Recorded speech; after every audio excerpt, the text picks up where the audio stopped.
Well, I guess people want to discuss this Big Show most likely or possibly retiring due to built-up injuries, and apparently after losing a steel cage match to Braun Strowman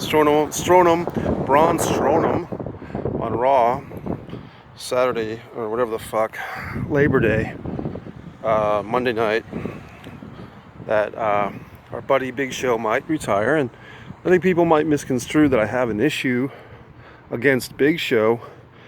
I don't have an issue against him. I have an issue against his career and how it was mishandled, in my opinion, in the world of World Wrestling Entertainment. And people will just say it's acting.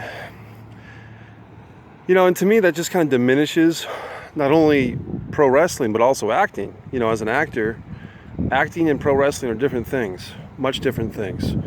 And that might be the millennial or the cool, supposedly, way to look at things. Like, oh, they're just actors.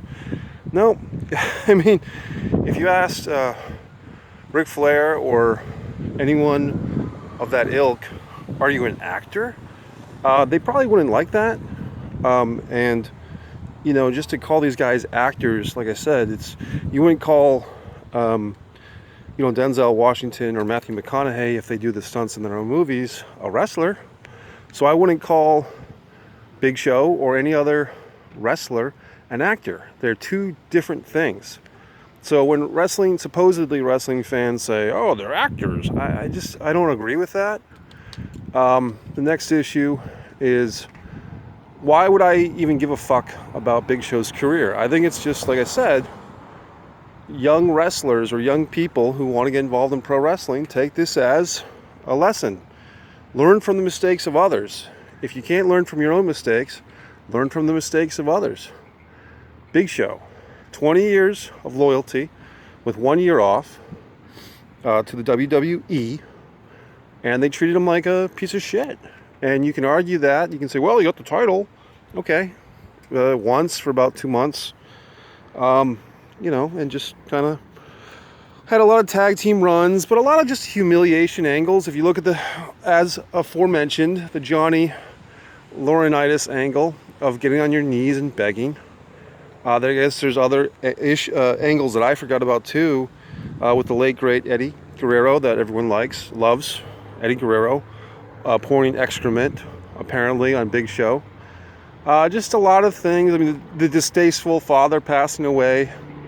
With the boss man angle, we know about that one. But if you really look at the Big Show's career, it was either bad angles or no angles at all. 20 turns, face to heel turns, back and forth. I guess these black helicopters are above me now. That's always a good sign for the day. So why even care about this wrestler who, and look, he got to be on Saturday Night Live, he got to make a movie or two, he got to do some cameos. Apparently, and look, I didn't make this up, I just saw this doing some research, because I actually do some research on these fucking videos. 2007, Big Show took a year off from WWE.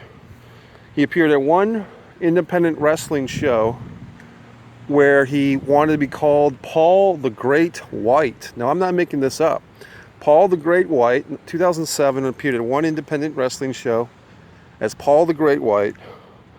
And he said that the Big Show was, quote, or the Big Show was his, quote, slave name, quote. So I didn't say that, Big Show did. So apparently he got into a little bit of heat with whoever the fuck. I don't remember this story, but apparently 2007, Big Show called the Big Show name, moniker, his slave name. I didn't make that up. So that was on What Culture Wrestling. So if you have an issue with that stat and fact, look into it. If that's wrong, then I apologize, but I don't think it's wrong. I mean, maybe it is. I don't know. But point is, Paul White, deep in his heart, he knows that for 20 years or 17 years and a half, he's been on the McMahon watch, 18 years, whatever the fuck it's been. And he's just kind of been taking the dollar, taking the buck from the McMahon family. And hopefully he's invested well. As a man who's that size, I'm sure that life is not comfortable for him.